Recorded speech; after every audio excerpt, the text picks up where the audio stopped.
No ar, programa É Coisa Nossa, o seu programa de entretenimento e cultura da sua TV Câmara Aracaju, canal 48.4. E a gente sempre garimpando as coisas da terra da gente, as coisas que nos alegram saber da identidade, da idoneidade, do preparo do povo sergipano, do povo aracajuano.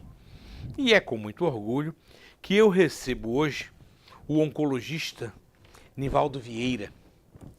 Ele é um médico especializado, teve residência no Sírio-Libanês, fez doutorado na USP e hoje é uma das referências no câncer no estado de Sergipe.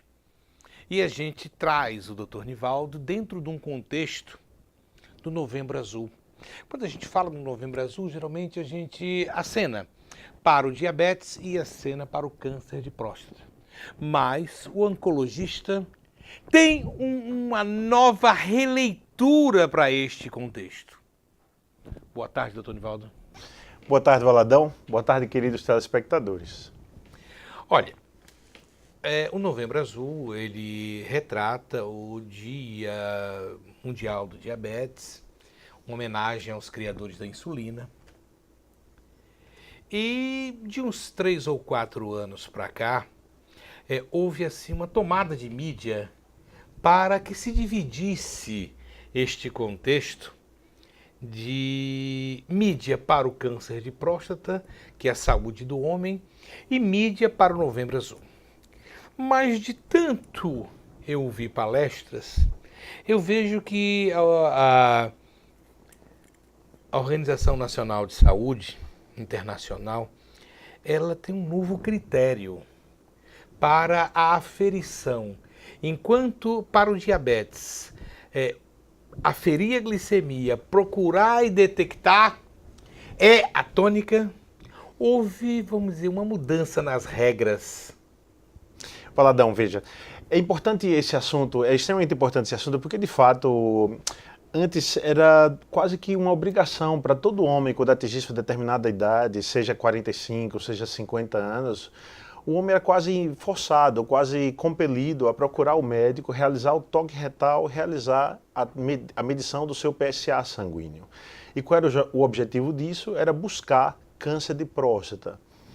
De anos para cá, de 5, 6 anos para cá, está comprovado que essa medida somente não tem impacto na mortalidade por câncer de próstata. E mais ainda, identificam-se muitos pacientes com doença com câncer de próstata sem necessariamente que o seu tratamento cause impacto na sua sobrevida. E se faz um número excessivo de biópsias.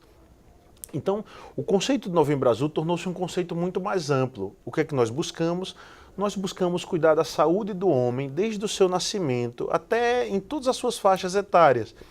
Então, as crianças, a gente conversa sobre fimose, sobre criptorquidia. Nos adolescentes, a gente conversa sobre depressão, sobre os riscos alimentares. Depois, a gente conversa sobre as doenças sexualmente transmissíveis, entre elas o HIV, que é extremamente importante. A gente conversa sobre os riscos cardiovasculares, sobre hipertensão arterial. A gente faz a varredura de todas as doenças que são arriscadas, que são de risco para o homem. E, é claro, a gente chega no câncer. E o câncer de próstata é um câncer muito arriscado para o homem, mas também tem o câncer de pulmão, o câncer de intestino, o câncer de estômago, que são cânceres importantes para o sexo masculino. Especificamente sobre o assunto do câncer de próstata, hoje em dia, nós temos o interesse que o homem se interesse pelo próprio corpo e que ele perceba e faça a si mesmo as seguintes perguntas. Primeiro, será que eu tenho sintomas relacionados à próstata? E quais seriam esses sintomas? Seriam sintomas, quer seja na esfera urinária, dificuldade para urinar, presença de sangue na urina, urina presa, necessidade de urinar várias vezes, a sensação de que ficou urina na bexiga depois de ter urinado, acordar várias vezes à noite para urinar, jato fraco, ou sintomas na esfera sexual, ejaculação com sangue, dificuldade de ejaculação. São sintomas nesse aspecto que fazem o homem acender uma lanterna e que devem fazê-lo procurar o médico. um outro aspecto que deve acender esse sinal de alerta e deve fazer o homem procurar o médico, alertando para os riscos de câncer de próstata, são os homens que têm história familiar de câncer de próstata. Então, os homens que tenham pai, irmão, primo, especialmente os parentes ou filho com câncer de próstata, são homens que certamente precisarão fazer o rastreamento para o câncer de próstata. Estes não podem passar despercebidos. E um terceiro grupo importante para o rastreamento de câncer de próstata são os homens da raça negra. Então, para os homens que pertencem a um desses três grupos, ou seja, os que desenvolveram sintomas de câncer de próstata, os que possuem história familiar de câncer de próstata, ou os que têm raça negra, para um homem desses três grupos, esses devem, sem dúvida nenhuma, fazer o rastreamento para o câncer de próstata. Para esses, deve ser realizado o exame de toque retal e a dosagem do PSA. Para todos os outros homens, devem ser tomadas medidas gerais para promoção da saúde, que são extremamente importantes e que vão desde uma alimentação balanceada, rica em fibras e pobre em carne vermelha, atividade física regular, e isso a gente fala de pelo menos 30 minutos, pelo menos 3 vezes por semana de uma atividade aeróbica, que pode ser uma caminhada, pode ser natação, pode ser bicicleta. A gente fala de evitar o tabagismo ou a cessação imediata do tabagismo. A gente fala do consumo limitado de bebidas alcoólicas. Então, nós estamos falando de medidas que vão promover a saúde. Isso sim tem benefício comprovado na prevenção do câncer. Então, a gente está falando, Valadão, de duas populações.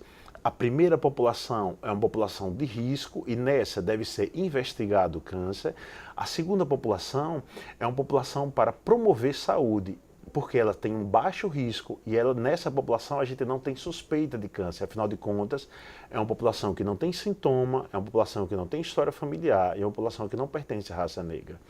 Então, hoje em dia, o nosso raciocínio sobre câncer de próstata repousa nesse binômio, em separar as pessoas, em separar os homens entre eu tenho sintoma, eu sou de um grupo de risco, eu tenho uma raça negra, ou não, eu não tenho nada disso. Eu devo promover a saúde.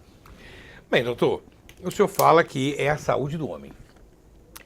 Dentro dos primórdios, nós temos uma situação fisiogeológica diferente, mas a aliança de Deus com os judeus era a circuncidão.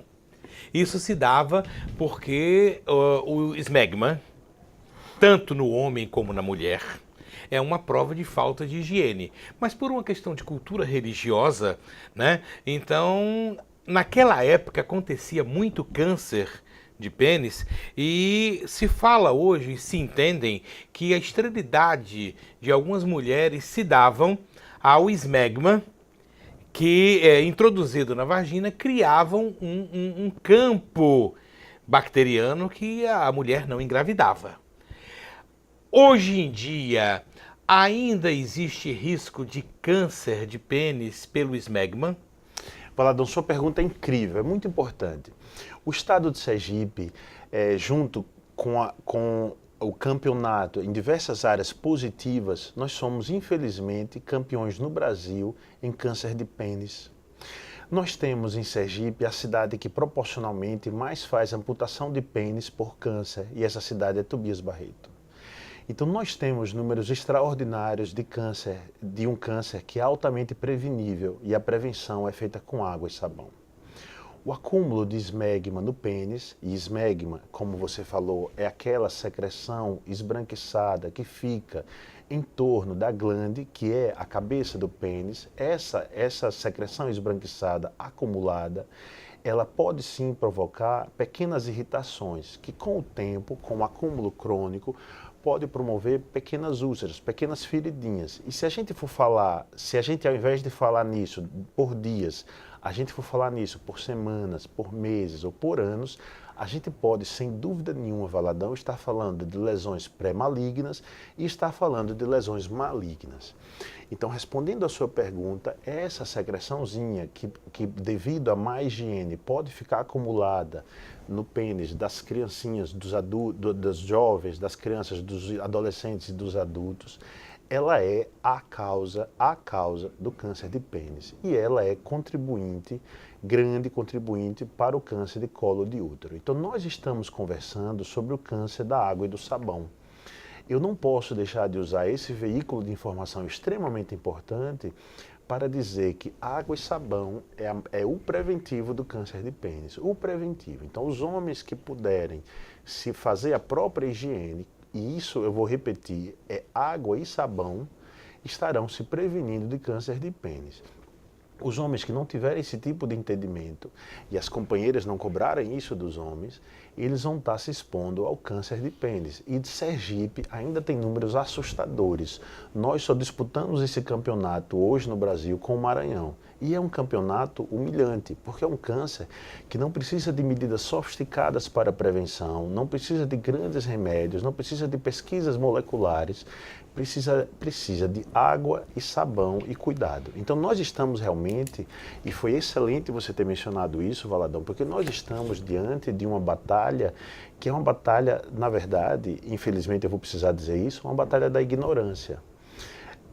A cirurgia da circuncisão, que você mencionou, Valadão, que seria o que a gente chama comumente de cirurgia de fimose, que é essa cirurgia da retirada da pele que recobre a cabeça do pênis. Essa pele se chama prepúcio, é o nome técnico, mas essa pelezinha que recobre a cabeça do pênis, ela pode ser necessária em alguns casos, quando existe o estreitamento, mas em vários outros casos ela não é necessária. Independente de ser ou não necessária, o homem pode fazer a própria higiene, ou os pais fazerem a higiene dos filhos, ou a companheira cobrar e ajudar a higiene do companheiro. E qualquer dessas medidas é importante para que esse acúmulo de secreção não aconteça e essa irritação não aconteça, que ao longo dos dias, das semanas, dos meses, pode provocar esse feridinha que poderá sim, sem dúvida nenhuma, causar o câncer de pênis. Nós precisamos combater isso. É nossa obrigação combater isso, espalhar esse conhecimento, porque Sergipe ainda apanha humilhantemente desta doença que é combatida de uma forma extremamente simples. Água e sabão. Novembro Azul, a saúde do homem. Doutor Nivaldo, as campanhas para a prevenção de DSTs, o uso do preservativo, diminuiu de alguma forma a quantidade de infecções recorrentes na bexiga, na uretra. Isso faz com que diminua também a incidência do câncer de próstata? Sua pergunta é incrível. Nós estamos enfrentando uma dificuldade hoje em dia que é dos jovens acreditarem no uso do preservativo, já que os jovens de hoje não conheceram os pacientes com AIDS. Então, os pacientes do início da AIDS, de 30 anos atrás, na época que era chamada de a peste gay ou o câncer gay, que são nomes pejorativos, nomes desagradáveis de serem ditos, mas foi como a doença surgiu e ela era chamada no início. A geração de 20 anos de idade, de 18 anos de idade, até os 30 anos de idade, não presenciou aquele momento do surgimento da AIDS, de 35 anos atrás. Então, os jovens de hoje, eles só enxergam os pacientes HIV positivos já tratados, e o tratamento de hoje é muito moderno. Então, eles entendem o HIV, a AIDS, como uma doença muito curável, muito controlável, muito fácil de ser tratada, etc. Então, a adesão hoje em dia ao uso do preservativo é muito baixa. O número de adolescentes grávidos, mesmo nos países de primeiro mundo, está crescendo muito. E isso nos preocupa, porque junto com os adolescentes grávidos, a gente sabe que não está acontecendo o uso de preservativo e a gente sabe que está acontecendo a transmissão das doenças sexualmente transmissíveis. No entanto, a presença de doenças sexualmente transmissíveis não tem relação direta com o câncer na próstata. Ela tem relação direta com o câncer no colo uterino e no pênis. Mas é como você falou, tudo isso tem a ver com a saúde do homem. Então o homem que não se cuida, o homem que não usa o preservativo, ele está sim, sem dúvida nenhuma, exposto a doenças sexualmente transmissíveis. Então ele poderá facilmente contrair infecções relacionadas ao sexo, do parceiro, da parceira sexual que esteja em curso, e o uso de preservativo é extremamente importante, mas não existe relação do uso de preservativo com o câncer da próstata, mas ele poderá sim adquirir infecções relacionadas ao sexo na uretra, no pênis, isso tudo pode, e transmiti-las para o parceiro, para a parceira sexual dele. Doutor Nivaldo, a gente fala da saúde do homem como um todo. Uma pergunta que fazem muito ao palhaço, doutor Azulzinho, é impotência. Falta de ereção. Então eu sempre digo, olha, você deve procurar um angiologista. Mas até onde pode ser, vamos dizer, uma luz ou um aviso que pode estar chegando uma célula maligna? A impotência pode estar relacionada a diversos fatores. A potência sexual, o mecanismo de ereção sexual, ele primeiro acontece na cabeça. Existe a primeira fase, ela acontece na imaginação do homem, na criatividade, no desejo sexual do homem, e depois são despertados mecanismos nervosos e vasculares que vão fazer com que aconteça o mecanismo da ereção. O médico que mais lida com a impotência, a especialidade médica que mais lida com a impotência é a urologia, sem dúvidas nenhuma. E muitas vezes o urologista trata e resolve a impotência, mas às vezes o urologista ele recorre a outros especialistas que ele achar por bem, e às vezes ele precisa da ajuda de um psiquiatra, de um psicólogo, de um fisioterapeuta, de um angiologista, enfim. Às vezes o urologista precisa recorrer a outros especialistas. Impotência sexual por si só é muito raramente o primeiro sintoma de um câncer de próstata. Então, muito raramente a gente vai encontrar um paciente que esteja iniciando um quadro de câncer de próstata cujo primeiro sintoma seja uma impotência sexual. É possível, porque na medicina tudo é possível, mas a gente não tem essa expectativa. A gente tem a expectativa que um câncer de próstata inicie, se houver de acontecer, por outros sintomas relacionados à próstata. Mas não existe medicina nunca, não existe medicina nunca. Então, mas sem dúvida nenhuma, se esse é o seu caso, você que está assistindo, e se você sente que você está reduzindo a sua potência sexual, vale a pena buscar um médico. Porque é muito comum, por exemplo, que você esteja ganhando peso, que você esteja sedentário, que a sua alimentação esteja inadequada, que você não esteja descansando bem ou que você fume. E todas essas coisas, elas têm bastante a ver com a potência sexual, muito mais do que você imagina. Então, às vezes, você voltar a dormir bem, ou você tiver uma atividade física regular, seja suficiente para você retomar a sua potência sexual bem, ao invés de você ficar tomando remédios que vão indicar para você, ou tomando, às vezes, até coisas contrabandeadas. Gente, eu conversei com... Eu disse quando ele chegou que ele é um cientista, mas ele é um cientista. O cara tem doutorado e a paciência para poder discernir para a gente, para poder discipular de forma ética, num linguajar fácil, entendeu? Eu conversei com o médico Nivaldo Vieira, que esclarece que o Novembro Azul não seria só o câncer de próstata, seria a saúde do homem para evitar cânceres de todas as naturezas. Muito obrigado, doutor. Deus o abençoe infinitamente. Eu vou ao break e volto já já.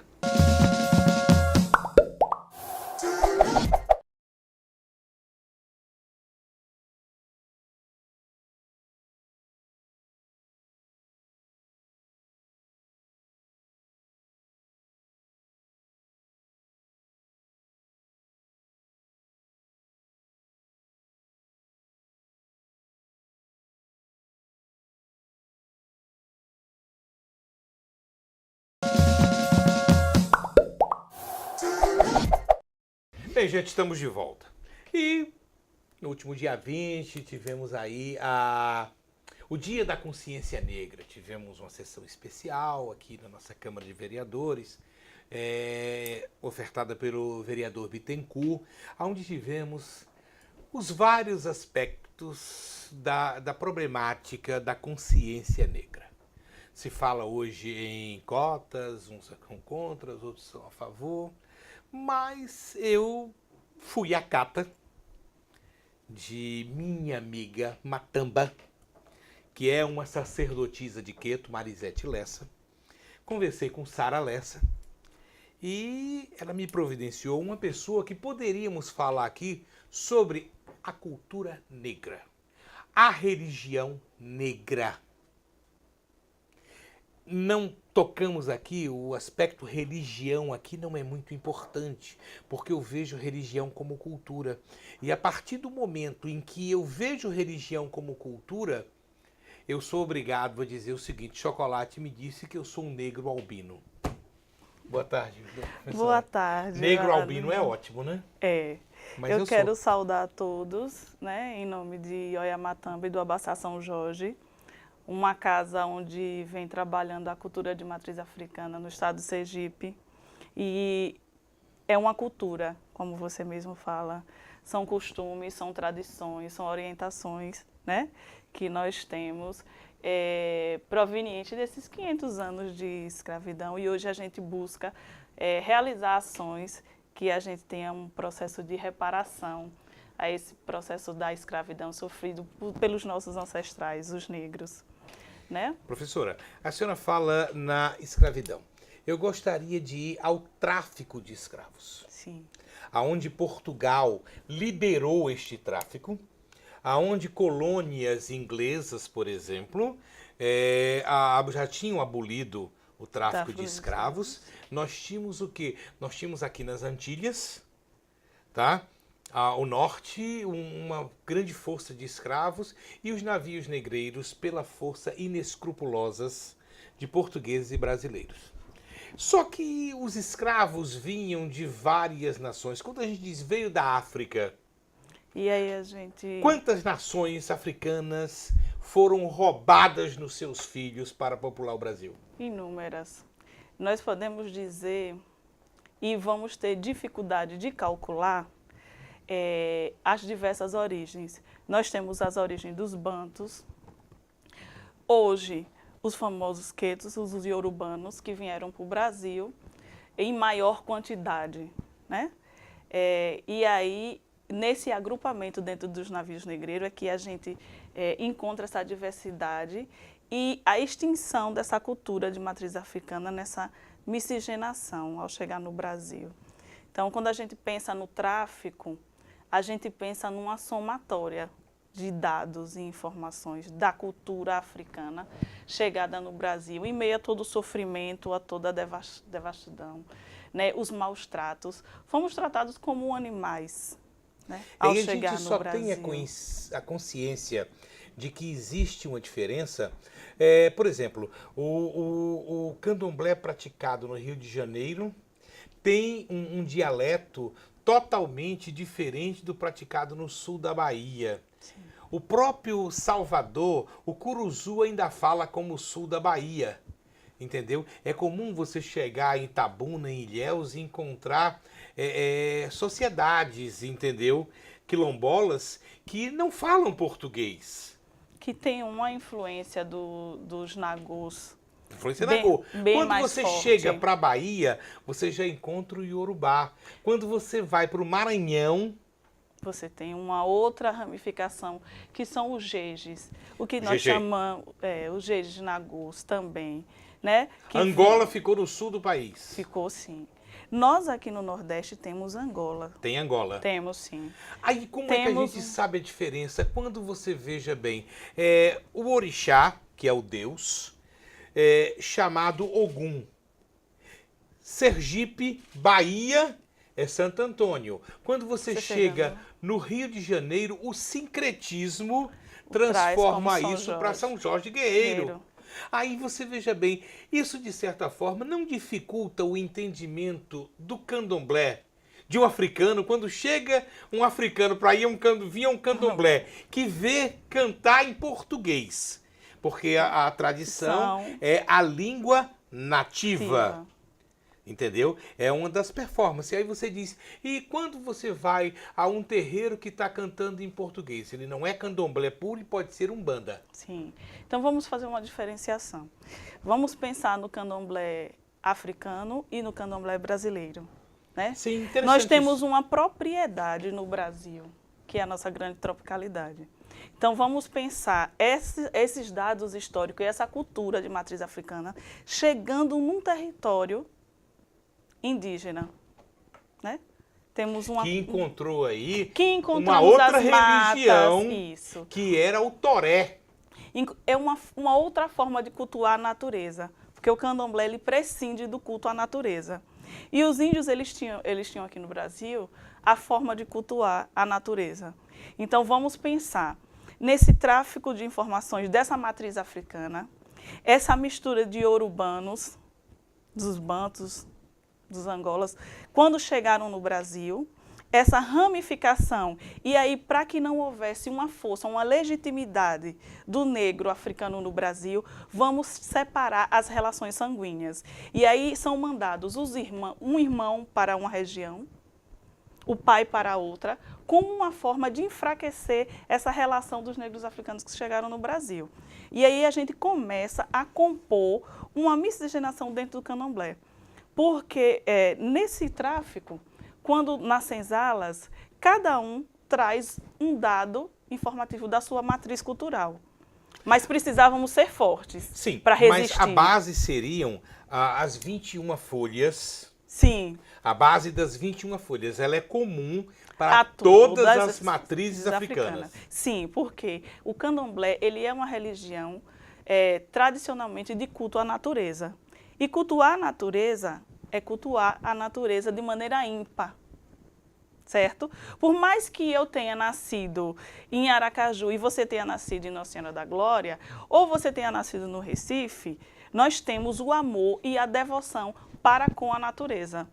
Então, essa unidade em falar em nome dentro do candomblé e cultuar essa natureza, por mais que eu seja como filha de Euá e você como filho de Oxalá, nós vamos cultuar a natureza sim. E essa diferenciação de termos no Brasil a junção de vários orixás dentro da casa de candomblé para que ele seja cultuado, prestigiado, é em função dessa miscigenação das senzalas mesmo, de como essa matriz africana chegou no Brasil. E o sincretismo ajudou ou destruiu?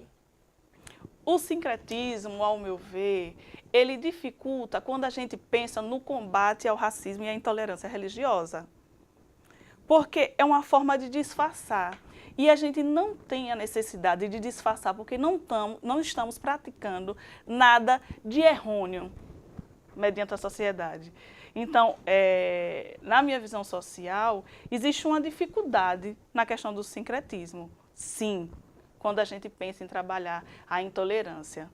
Até mesmo porque, você veja bem, o sincretismo na visão do candomblé está se falando de um Deus. E quando você vem para a mistura com a Igreja Católica Apostólica Romana, você está falando de um santo. De um santo. Que não é reconhecido nem como intercessor na maioria das religiões cristãs. Agora, eu acredito que a gente tem que insistir numa correção e que a gente trabalha com divindades da natureza, que são as forças que emanam da natureza, são os rios, as matas, as cachoeiras. E aí, vamos trabalhar como divindades, porque eles fazem essa relação com o humano, né? No fortalecimento da sua energia, entendendo que somos provenientes, nos alimentamos dessa natureza, né? Trabalhar a sustentabilidade do planeta é você manter esse recurso natural. Então, vamos retirar essa questão do Deus para que não cause um impacto desnecessário, e sim vamos trabalhar com as divindades da natureza. São as forças que emanam da natureza.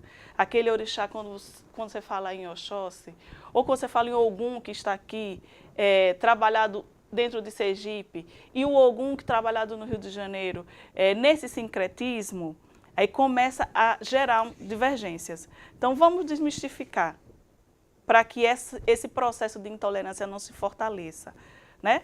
Ah, não, eu preciso dizer, Ogum é Ogum. Ogum é o homem do aço, é a força do aço, é a força de abrir caminhos.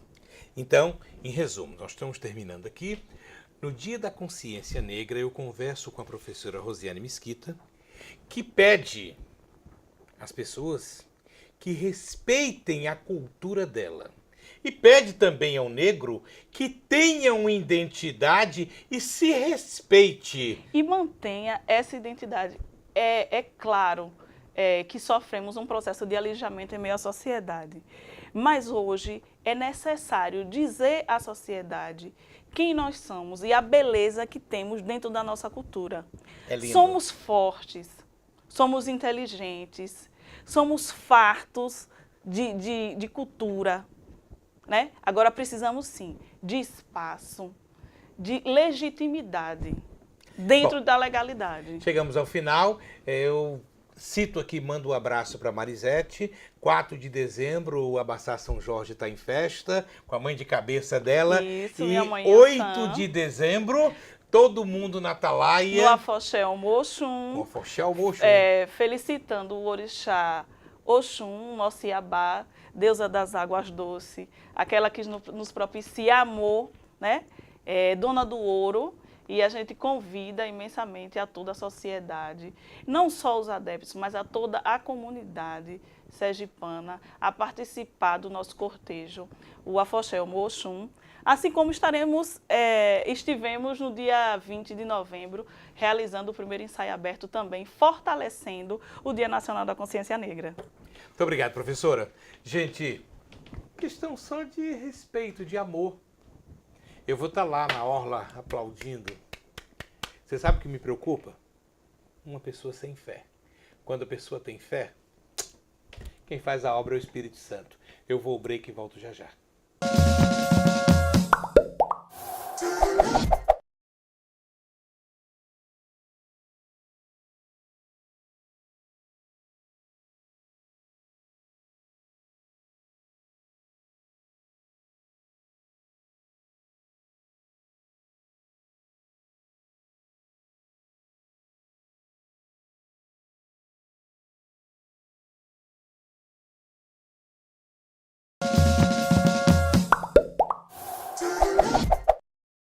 Bem, gente, estamos de volta. Programa voltado para a cultura negra. No último dia 20 foi o Dia da Consciência Negra.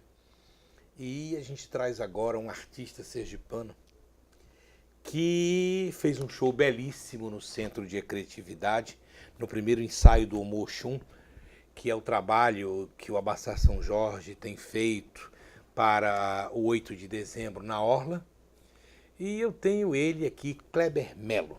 Boa tarde, Kleber. Olá, boa tarde, grande amigo. Para quem não sabe, Kleber Melo, alguns anos atrás, foi iniciado ao candomblé.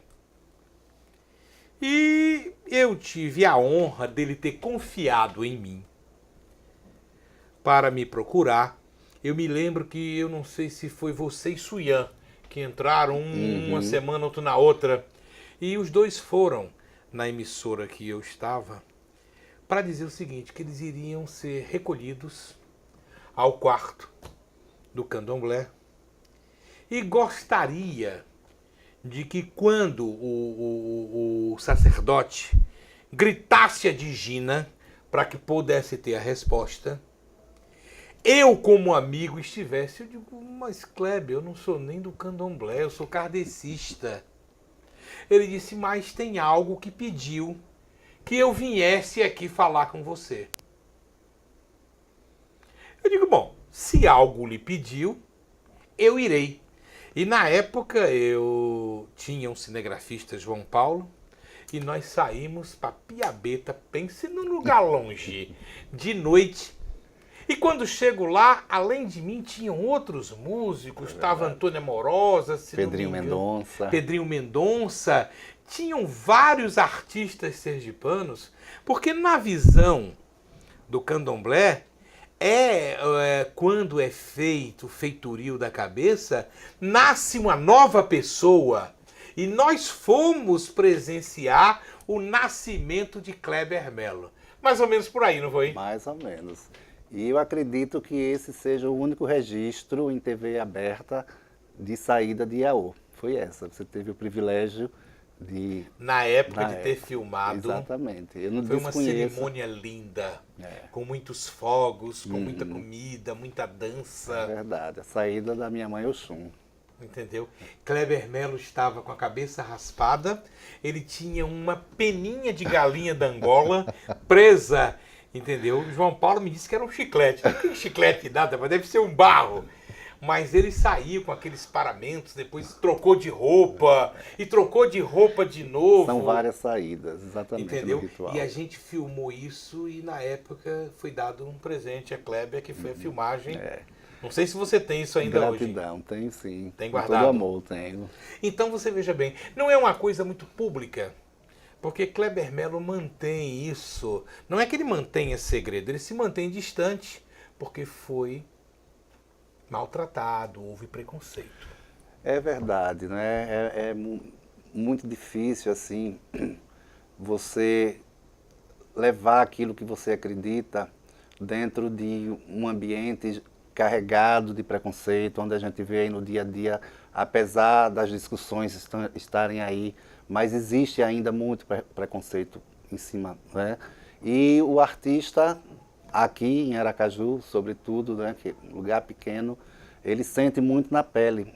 Ano passado eu participei de um festival de música, onde eu coloquei uma música chamada Sou do Axé. A música tinha tudo para estar entre as primeiras. E você acompanha a minha carreira, sabe que eu fui vencedor de vários Você foi festivais. top, um dos melhores músicos. Eram 12, a minha ficou em 11º lugar. Ninguém acreditou. E o que foi isso? Preconceito. Por quê? Porque eu estava levantando a bandeira do axé. Então existe, é muito forte, a gente sente no dia a dia, na pele. Você vai com o seu show, por exemplo, eu estou com um show agora, Aie, né, que em Yorubá significa terra. Para você conseguir espaço, para você conseguir divulgar, você sente que as pessoas torcem o nariz, que não é uma coisa que ainda é bem aceita. Né? Kleber, olha, pelo que eu entendo, as pessoas até aceitam quando não sabem o que é. Eu vou dar um exemplo. Uma das músicas mais tocadas no Brasil, do Chiclete com Banana, é Mugegé. Então as pessoas cantam no carnaval, como ele traz para o carnaval, e não é uma afoxé, passa a ser uma saudação profana. Todo mundo está profanando o afoxé e todo mundo canta Mugegé, Mugegé. Mas no meu caso é o seguinte, porque além de ser artista, eu sou um babalorixá. Né? Então é isso que eu estou falando. A pessoa já sabe que vem. Pois é, tem aquela coisa do macumbeiro, né, o pai de santo. Então a carga vem aí, né? Porque você sabe que quando chega o macumbeiro, chega aqui cheio de guia, as pessoas já ficam ali, coisa do diabo. Né? Mas a luta é essa, é você estar mostrando as suas guias, é você estar cantando a Kleber sua Melo, cultura. a Bíblia diz que a luta não é contra a carne nem o sangue, é contra o espírito. Quem pensa dessa forma é pobre coitado. Mas, Kleber, você era um dos artistas que mais tocava, então você diminuiu a quantidade de shows. Eu estou voltando agora, porque durante muito tempo eu fiquei dando aula, né, deixei um pouco a carreira de lado e me dedicando apenas a lecionar. Né? Mas tem um ano que eu resolvi voltar. Teve aqui no programa, inclusive? Exato, e estou assim... Peguei ele no meio da rua e trouxe. Com força total. Vou agora em janeiro começar a gravar esse trabalho aí, né? Fazendo shows, né? Teve esse lá na concha acústica do Centro de Criatividade, lindo e E maravilhoso. o público participou. Com o afoxé, que eu canto há mais de 10 anos, junto com a minha avó de santo, Dona Marisete, minha benção, minha avó, um grande beijo. Então, assim, estou voltando, né? E com essa força da minha crença... Vamos voltar com música. Vamos sim. Vamos? Bora lá. Manda ver! Kleber Melo é coisa nossa. Ora, ai, ai, ai, ora, ai, ai, ai, oh. Ora, ai, ai, ai, ora, ai, ai, ai, oh. Ora, ai, ai, ai, ora, ai, ai, oh. Ora, ai, ai, ai. Ora, iê, oh. Ela é a dona das fontes. Ela é a dona do ouro. Ela é a mãe de nós todos. Ela é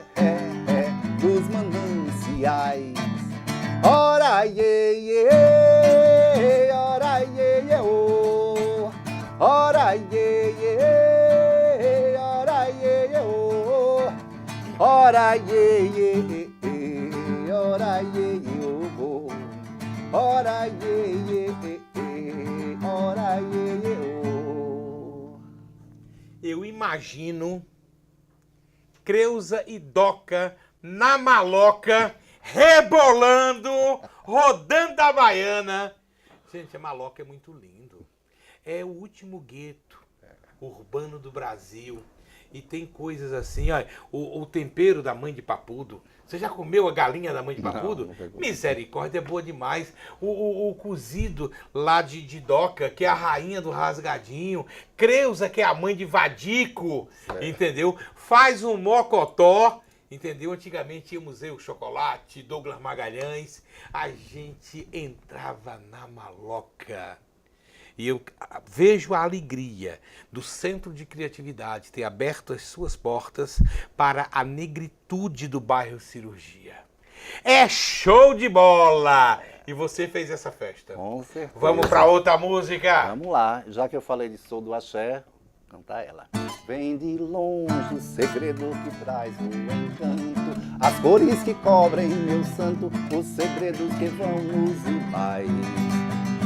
Aprender o que repassaram os antigos, a força ancestral que eu sigo nas invocações iorubais. Sou do axé, e essa é a razão da minha fé. Quem é do axé diz que é Mucuyu, Olorum, Colofé. Sou do axé, e essa é a razão da minha fé. Quem é do axé diz que é Mucuyu, Olorum, Colofé. Está em tudo os reinados da natureza, é divina a sua grandeza nas folhas, metais e otais. Se respeitando o sagrado que habita em mim, com o sagrado que habita em ti, que se expressa em cada orixá. Sou do axé, e essa é a razão da minha fé. Quem é do axé diz que é Mucuyu, Olorum, Colofé. Sou do axé, e essa é a razão da minha fé. Quem é do axé diz que é Mucuyu, Olorum, Colofé. Sou do axé. Show de bola, show de bola. Tem uma música que eu estou falando agora de cultura, né? Eu estou conversando com o Babalorixá, mas tem uma música que está na raiz do brasileiro. É uma música que eu acho que é Jerônimo Certo. e Carlinhos de Itaparica. Você lembra que música É do que... Xum. Isso! O Brasil canta Canta, isso. pois é, E a sua exatamente. mãe. É Vamos lá? verdade. Beijo aí pra Carlinhos de Itaparica e Jerônimo.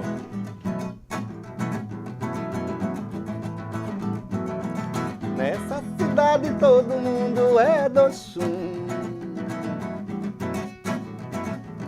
Homem, menino, menina, mulher.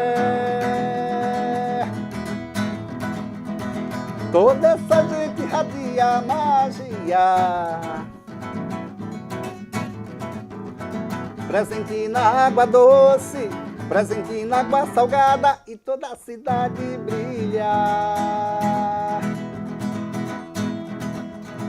Presente na água doce, presente na água salgada, e toda a cidade brilha. É do Xum, é do Xum, é do Xum. Eu vou navegar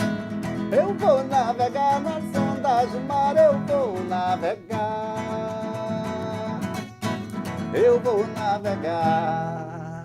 Kleber Melo, que é coisa nossa.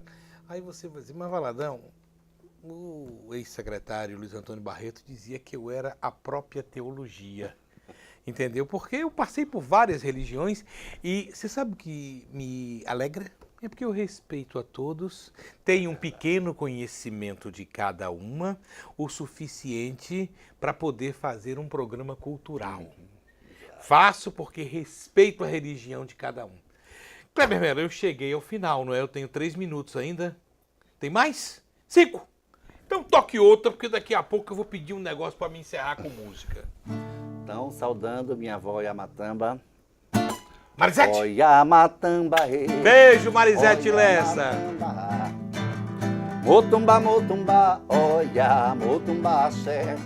Olha, matamba, olha, matamba. Motumba, motumba, olha, motumba, axé. Seu reino de vento entre nuvens no céu arejar. Com o seu sopro divino movimenta o ar. Acariciando as folhas, formando as ondas no mar, entrecortando entre raios sua espada brilhar. Olha matamba, olha matamba, motumba, motumba, olha motumba, axé. Olha matamba, olha matamba, motumba, motumba, olha motumba, axé.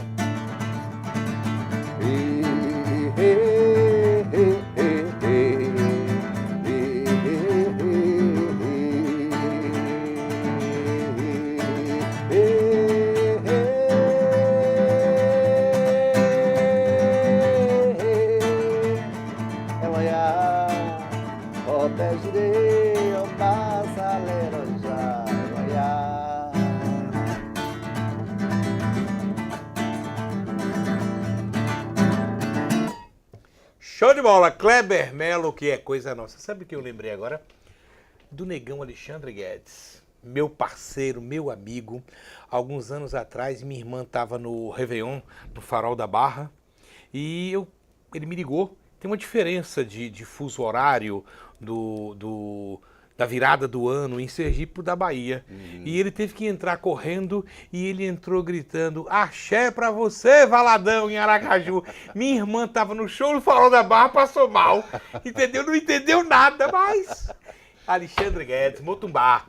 Bom, cheguei ao final do meu programa hoje, um programa riquíssimo culturalmente, falando da minha negritude, porque eu sou negão albino e isso eu não tiro. Quem disse foi Tony Chocolate e Ferrou Maria Preá.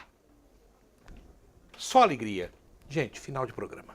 Fiquem na paz do Senhor Jesus com o melhor da cultura sergipana. Kleber Melo. Até a próxima semana. Axé. Vamos lá? Alguma coisa de negão, de cultura negra. Toque. Ogum já, Ogum já, Ogum já foi para a guerra, Ogum já foi guerrear. Ogum já, Ogum já, Ogum já foi para a guerra, Ogum já foi guerrear.